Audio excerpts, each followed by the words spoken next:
With the FBI en route to his apartment, Max Butler, an FBI informant turned rogue hacker, knew he had only minutes to hide the evidence. You see, Max had stolen the source code for Half-Life 2, the most anticipated video game of the early 2000s. Max scrambled through his apartment, hiding devices in cereal boxes, under cushions, even hurling one out the bathroom window in a trash bag. Now, Max was a genius hacker, so of course everything was already encrypted. Even if the feds found his devices, they wouldn't be able to access a thing. But here's the problem. Max wasn't allowed to use encryption. It violated his parole, because just months earlier, Max had gotten out of prison for hacking the Pentagon. Then, they arrived. 20 FBI agents flooded in. They tore his place apart, but they found nothing. Just decoys Max had planted. A broken hard drive, a stack of CDs, and a clean Windows PC. Max had gotten away with it. Now, for most hackers, that would have been the end of the story. A close call, a lucky escape, but for Max, it was just the beginning. What started as a nerdy kid from Idaho who just wanted to fix the internet became Iceman, a cybercrime kingpin who built the largest black market for stolen credit cards online. 1.8 million card numbers, $86 million in fraud, 3 prison sentences, and a drone smuggling ring run from inside his prison cell. This is the true story of Max Butler, the hacker who nearly pulled off the perfect cybercrime until one small mistake brought it all crashing down. Max Butler grew up in Idaho, the son of a computer store owner, surrounded by exotic machines. Everything from hulking business terminals to the first suitcase-sized IBM compatibles. But to young Max, these weren't just machines, they were his playground. By 8 years old, he was already coding in BASIC, setting the stage for a lifelong obsession with computers. Now, while his brain was wired for machines, people, not so much. In high school, Max wasn't ever one of the cool kids. While his classmates partied and got blackout drunk, Max, a social autist, was never invited. He stayed home, buried in lines of code. But here's the twist. He wasn't some fragile recluse. Standing at 6'5", Max had a brain built for hacking and a body that made him the de facto bodyguard for his nerdy high school friends. He was the muscle for the mathletes, the bodyguard for the AV club. And while Max protected his nerdy friends from hallway bullies, they did their best to protect Max from himself. You see, after his parents' divorce, Max's behavior grew increasingly erratic. Then came the master key. Somehow, Max had gotten his hands on the school's all-access key. His nerdy friends begged him not to do anything stupid, but Max, he didn't listen. That night, at 2 AM under the cover of darkness, Max and his friend John broke into the school. They scribbled messages on the walls, sprayed fire extinguishers in the hallways, and raided the chemistry lab. Max stuffed his bag with chemicals and tossed them into the backseat of his Nissan. It was the perfect nerdy heist. But there was one major oversight. Among the stolen chemicals was iodine, liquid iodine, which seeped into his car seats, leaving behind a bright yellow stain, marking the scene of the crime. A few days later, guilt got the better of John. He cracked. Max got caught, expelled from school, and shipped off to live with his dad in Boise, Idaho. Now things were finally starting to turn around for Max. One night at a dance club in Boise, through the fog of strobe lights and bass drops, he locked eyes with a girl across the room. And for a guy raised by monitors instead of sunlight, it was like spotting a mythical creature. Her name was Amy, and she wasn't just into Max. She actually liked the weird stuff he was into. Computers, the internet, weird fantasy worlds. Max introduced her to his favorite digital playground, Tiny Mud, a text-based virtual world where he ruled as Lord Max, and now he had his queen, Amy. But eventually, Amy would wander off into the virtual world and make friends with other players. One player, Chad, from North Carolina, started getting a bit too close. Now Chad was a total Chad. Flashy, cocky, and sliding into Lord Max's kingdom like he owned the place. Max noticed. Max watched. Max fumed.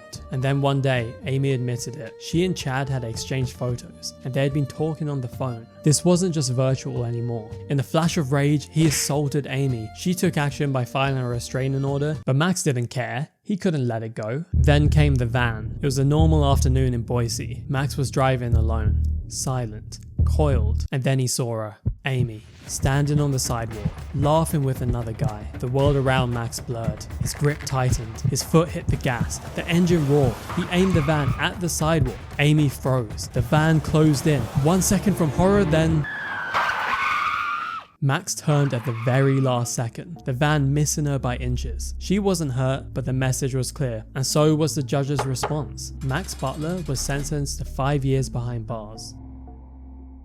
When Max got out of prison, he was older, angrier, but sharper and more focused than ever. He needed a fresh start, and he found it in a crumbling old house in Berkeley, California, known as Hungry Manor. Now, Hungry Manor wasn't some quaint suburban fixer-upper. It was basically a frat house for hackers. Wires ran through the halls like veins, routers blinked in every room, and the air smelled like a combination of solder, ramen, and nerdy body odor. It was the kind of place where the internet never slept, and neither did the geeks running it. And here, Max didn't just fit in. He thrived. He dove headfirst into the underground world of pirated software. We're talking cracked programs, stolen product keys, and wares passed around like digital candy. Max got so good at modifying software, stripping protections, bypassing licenses, that he started uploading his work online under the handle Max Vision. When the Software Publishers Association noticed, they slapped him with a $300,000 lawsuit. And that's when the FBI came knocking. But they didn't bust down the door guns blazing. No, they came with an offer. You see, the Bureau had been tracking piracy groups, watching the flow of illegal software, and Max's prints were all over it. But instead of taking him away in cuffs, they slid him a deal across the table: become an informant. The Bureau wanted Max to infiltrate hacking groups, catch cyber thieves, terrorists, predators, and report back. In return, he'd get leniency or maybe even a shot at redemption. Max said yes. He cleaned up, rebranded, and started working as a security consultant, the kind of guy who wore a button down and gave talks about ethical hacking, all while feeding intel straight to the feds. And then he struck gold.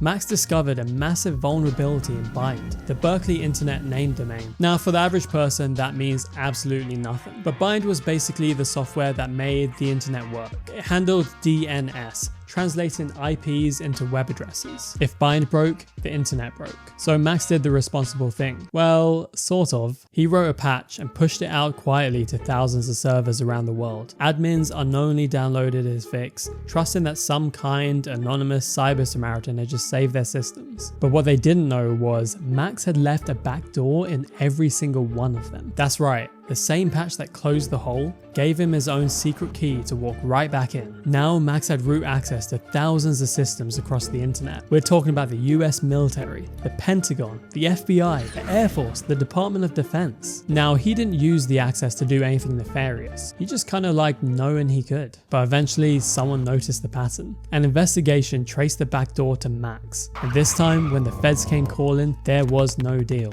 No second chance. In 2001, Max was convicted of unauthorized access to protected computers. He was sentenced to 18 months in federal prison. Prison changed Max. He came out bitter, convinced that the system had screwed him over. But behind bars, he found something else too, a new kind of network. Hardened inmates doing time for fraud, drug deals, and identity theft. Among them was a guy named Jeff, who introduced Max to someone who would change everything: Chris Aragon. Now, just like Max, Chris had been arrested more than once. Working as a masseuse at a hot springs resort, Chris earned just enough to cover his rent and support his modest cocaine habit. But the thing about Chris, he liked the finer things in life. Designer jeans, fresh Jordans, a Rolex. He was going to have it all, one way or another. Chris orchestrated a series of bold and mostly botched armed bank robberies across Colorado's sleepy resort towns. He got caught and served 5 years in federal prison, but when he got out, he found his real talent: credit card fraud. Here's where things get interesting. Through all of Max's hacking endeavors, he wasn't in it for the money. He was chasing notoriety. For him, hacking was about ego, proving that he was smarter than the system. He had never turned code into cash. And now Chris was going to show him how to do that. The two of them made the perfect pair. Max handled the tech, sniffing out card numbers, breaching networks, skimming passwords and logins from poorly secured sites. And Chris handled the front end, laundering the money, turning the stolen data into cold, hard, spendable cash. Here's how it worked. Chris took Max's stolen numbers, encoded them onto fake magnetic stripe cards, and then hit the malls of Orange County like it was Black Friday for criminals. He rolled out with a crew of dolled up girls who would charm cashiers and hold bags. They'd clean out luxury stores, Gucci, Louis Vuitton, Chanel, you name it. Then, like a true entrepreneur, Chris sold the merch on eBay, flipping hot designer goods for profit. And the buyers? They had no clue they were wearing federal evidence. Meanwhile, Max had found his online identity: Iceman. Cool, untraceable, and always 2 steps ahead. Under that alias, he did something that would change the cybercrime landscape forever. He launched Carter's Market. Think Amazon, if Amazon sold stolen credit cards. It was a members-only forum where hackers, fraudsters, and identity thieves could buy and sell everything, from bank logins and fake IDs to hacking tools and malware kits. And at the center of it all, Iceman. Max ran it like a cybercrime CEO, setting rules, resolving disputes, and charging fees. And while Max sat at his computer pulling the strings, Chris was out there, spending like a Beverly Hills housewife with a black Amex. They were living in 2 different worlds, but both were cashing in. By 2005, Carter's Market had become the largest stolen credit card marketplace on the web, with over 4,500 members at its peak. And Max, he wasn't just building, he was conquering. He used SQL injections to hijack rival card sites, absorb their databases, and fold them into Carter's Market. But here's the catch. The higher Max climbed, the more enemies he made. And deep inside that world he thought he controlled, someone was watching, playing the long game, waiting for the perfect moment to strike. His name? Master Splinter.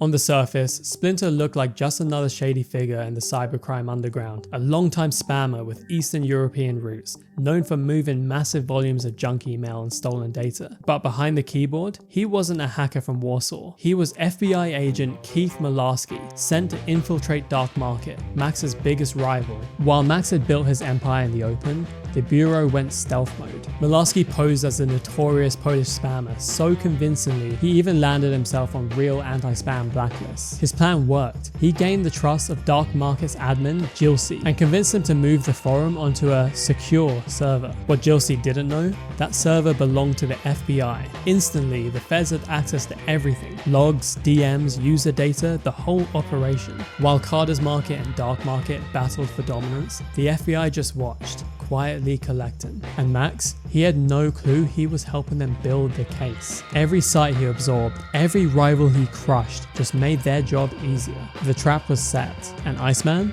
he was already standing on the ice.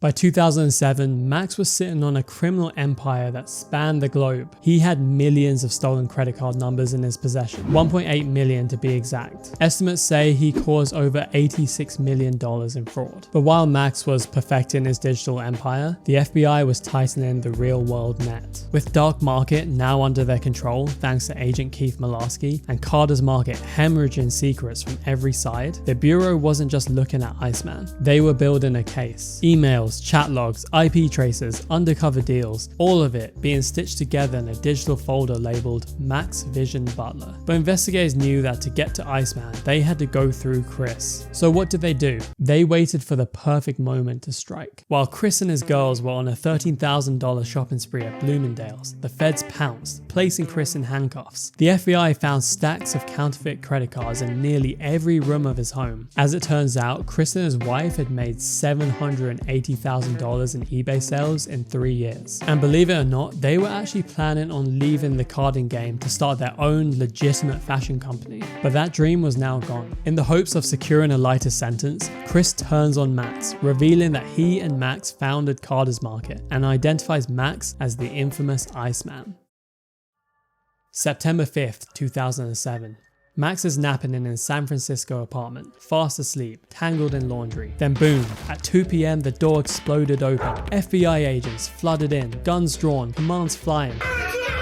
Max shot up, disorientated and screaming. Now for years, Max had rehearsed this very moment. If he could just dive for the server, rip the power cord, kill the machine, then poof, the encryption key would vanish and the feds would have nothing. But it was already too late. Agents had locked down the room, and right behind them, a 3-man digital SWAT team from Carnegie Mellon, flown in to grab live RAM data before it disappeared into the void. Had Max been awake, maybe he could have pulled it off, but Max had been caught sleeping, literally. That was the tiny mistake. After years of flawless hacks, social engineering, double-blind servers, it all unraveled because Max let his guard down for taking one afternoon nap. When the case went to trial, the evidence was overwhelming. It wasn't just that Max had built a criminal network. It was how organized, systematic, and relentless it was. He didn't just hack people, he built infrastructure for fraud.